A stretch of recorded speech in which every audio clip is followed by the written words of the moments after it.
আসসালামু আলাইকুম ভিউয়ার্স, কেমন আছেন আপনারা সবাই? আশা করি আপনারা সবাই ভালো আছেন। আমিও ভালো আছি আলহামদুলিল্লাহ। আজকে শুক্রবার, ঈদ তো আমাদের এখানে রবিবারে। বাস আজকে আমার ছেলের স্কুলে লাস্ট ডে ছিল ফাইনাল এক্সামের, তো দিয়ে স্কুল ছুটি হয়ে গেছে, গরমের ছুটিও দিয়ে দিয়েছে।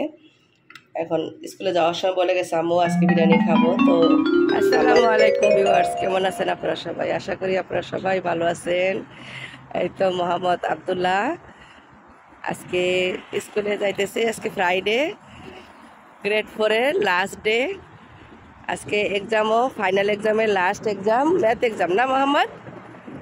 তারপরে মোহাম্মদের হলিডে হবে না, 2 month holiday, summer vacation after Muhammad going grade 5. Okay, সবাই দোয়া করবেন। ইয়া ইনশাআল্লাহ।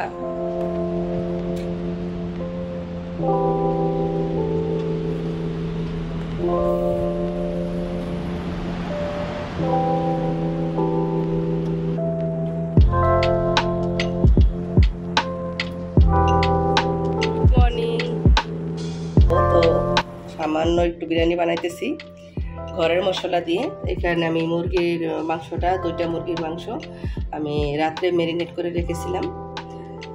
এখানে আমি ঘরের সব মশলা অবশ্য দিয়েছি, আদা রসুন পেস্ট, গরম মশলা পাউডার, একটু হলুদের পাউডার, মরিচের পাউডার, ধনিয়া জিরা পাউডার, লং, এলাচি, গোলমরিচ সব মিলানো যে গরম মশলাটা আমি ঘরে বানিয়েছি সেটাও দিয়েছি। ঘরের মশলা সমস্ত কিছু দিয়ে রাত্রে ম্যারিনেট করে রেখেছি। একটু ইয়োগার্ট দিয়েছিলাম, সাথে দই। আর এখন রান্না করব, এর জন্য 2টা পেঁয়াজ কুচি করে নিয়েছি, একটা টমেটো কুচি নিয়েছি, আর এখানে তেজপাতা, দারচিনি আর এলাচি। হাঁড়ি বসিয়ে দিয়েছি, এখন তেল দিয়ে দেবো অল্প, শর্টকাটে আপনাদের সাথে শেয়ার করব ইনশাল্লাহ। তেলটা দিয়ে দিচ্ছি, বিসমিল্লাহ। আমি অলিভ অয়েল তেলটা দিয়ে রান্না করতেছি।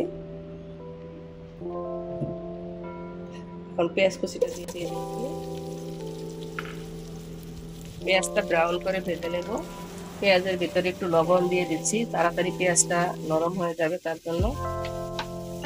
এখন আবারও পেঁয়াজটা ব্রাউন করে নেব। পেঁয়াজটা ব্রাউন হয়ে গেছে, এখন এই মশলাগুলো সব দিয়ে দিচ্ছি। 1 চামচ আদা রসুন পেস্ট দিয়ে দিচ্ছি। আমি মুরগি যখন ম্যারিনেট করছি তার সাথে আদা রসুন পেস্ট দিয়েছিলাম।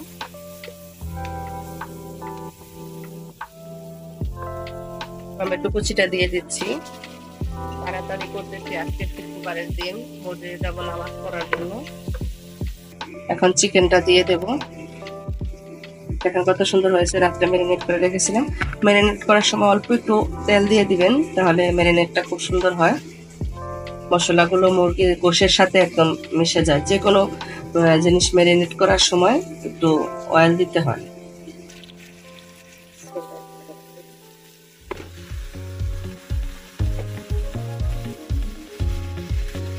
এখানে মাংসটা কষানোর জন্য রেখে দিলাম, চাউলটা রেডি করতেছি, একটু কাভার করে দিলাম 5 মিনিট। এই তো মুরগির মাংসটা কষানো হয়ে গেছে, এই যে সুন্দর শুকিয়ে গেছে। এখন চাউলটা, মানে বিরিয়ানির ভাতটা বানাবো, সেটা কিভাবে দেখাচ্ছি। এখানে আরেকটা হাঁড়ি আমি বসাই দিলাম, এখন পানি দিয়ে দিচ্ছি।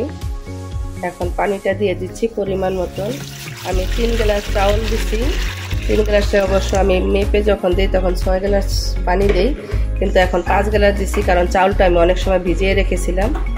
পানিটার ভিতরে আমি একটু ওই যে জিরা দিয়ে দিচ্ছি, আর পরিমাণ মতন একটু লবণ দিয়ে দেব। এটা চাউলটা আমি ভাজবো না, এভাবেই বানাবো। আর একটু তেল দিয়ে দেব, বাসমতি চাউল দেব তো, জানি চাউলটা একটার সাথে আরেকটা লেগে না যায়। একটুখানি 1 চামচের মতন, 4 চামচের মতন তেল দিয়ে দিলাম। এখন পানিটা বয়েল হয়ে আসলে তারপর চাউলটা দিয়ে দেব। এই যে এখন চাউলটা আমি ভিজিয়ে রেখেছিলাম, দেখেন কি সুন্দর হয়েছে। চাউলটা যদি ভিজে যায় তাহলে পানিটা একটু কম দিতে হবে।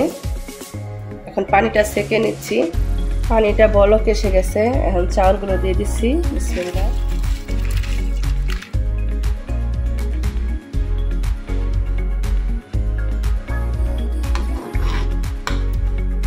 চাউলটা আমি পানিটা ফেলে দেব না, একদম এভাবেই পুরাটা বিরিয়ানি বানাবো। কারণ আমি চাউলটা হওয়ার জন্য একটু কাভার করে দিচ্ছি, বলক এসে পড়বে তাড়াতাড়ি 5 মিনিটের জন্য। এই যে ভাতটা এখন হয়ে গেছে, 75% হইলেই চিকেনটা দিয়ে দিলে বেশি ভালো হয়, নরম হয় না তেমন একটা। যে দেখেন কীরকম হয়েছে, একদম নরমও না শক্তও না। জাস্ট এখন আমি চিকেনটা দিয়ে দেবো, যে রান্না করা চিকেনটা আছে ওইটা ঢেলে দিচ্ছি। এরকম উপরে দিয়ে দেব, সব ভাতগুলো একসাথে মিক্স করব না, এরকম চিকেনটা উপরে দিয়ে দমে দিয়ে দেব। চিকেনগুলো উপরে দিয়ে দিছি, এখন একটু দমে দিয়ে দেব। চুলাটা একদম কমে, বিরিয়ানির সাথে খাওয়ার জন্য এখানে একটু রায়তা বানাইতেছি দই দিয়ে। এটা আমার মশলা নিজে বানাইছি, গোলমরিচ আর লং এগুলো সব মিলে। এটা বেশিরভাগই সালাদের উপরে দিলে ভালো লাগে। আর এটার ভিতরে একটু টমেটো আর পেঁয়াজ, কাঁচামরিচও দেওয়া যায়, বাচ্চারা খাবে। আবার এমনিও একটু ঝাল হবে, গোলমরিচ পাউডার দিছি। আর এটার সাথে একটু ইয়োগার্ট দিয়ে দেবো, দই দিয়ে মিক্স করে। এটা বিরিয়ানির সাথে খুবই টেস্ট লাগে একটা রায়তা। তো এই দইটা ইউজ করে আমি আরেকটা জিনিস কেটে রেখেছি, আমি দেওয়ার জন্য ভুলে গিয়েছিলাম, শসা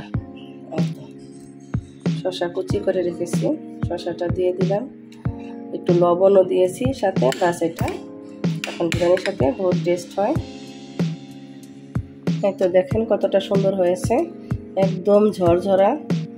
আর আমি আজকে বিরিয়ানিটা একদম তেহারির স্টাইলের একটু করেছি, যত হলুদ অনেকগুলো দেইনি, হালকা একটু হোয়াইটও থাকবে। এখন উপরে থেকে আমি আলু বকরাটা দিয়ে দেব। এখন একটু আলু বকরা দিয়ে দিচ্ছি উপরে।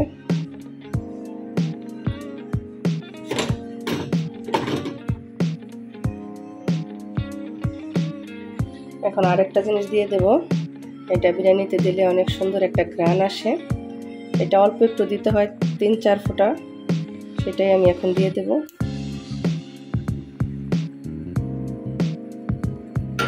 বাস দিয়ে দিলাম, এখন কাভার করে দেব 5 মিনিটের জন্য, বাস হয়ে যাবে। এই যে বিরিয়ানিটা এখন আমি রেডি হয়ে গেছে আমার, বাস অল্প একটুই বেড়েছি, সবাই আমরা রোজা, তো আপনাদের দেখানোর জন্য একটু সার্ভ করলাম। দেখেন রাইসটাও মশলা দিলে খুব ঝরঝরা হয়েছে, খুব সুন্দর হয়েছে। একদম নর্মাল ঘরের সব মশলা দিয়ে একদম সহজভাবে বিরিয়ানিটা বানিয়েছি। আপনারা ঘরে অবশ্য বানিয়ে খাবেন। আর রায়তাটাও পুরো রেসিপি, রায়তাটা বলছি কী কী দিছি এটার ভিতরে। তো এটা বিরিয়ানির সাথে বহুত টেস্ট লাগে। তো আপনারা ইনশাল্লাহ ঘরে বানিয়ে খাবেন। কেমন হয়েছে আমাকে কমেন্ট বক্সে জানাবেন। ভালো থাকবেন, সুস্থ থাকবেন। আল্লাহ হাফেজ, আসসালামু আলাইকুম।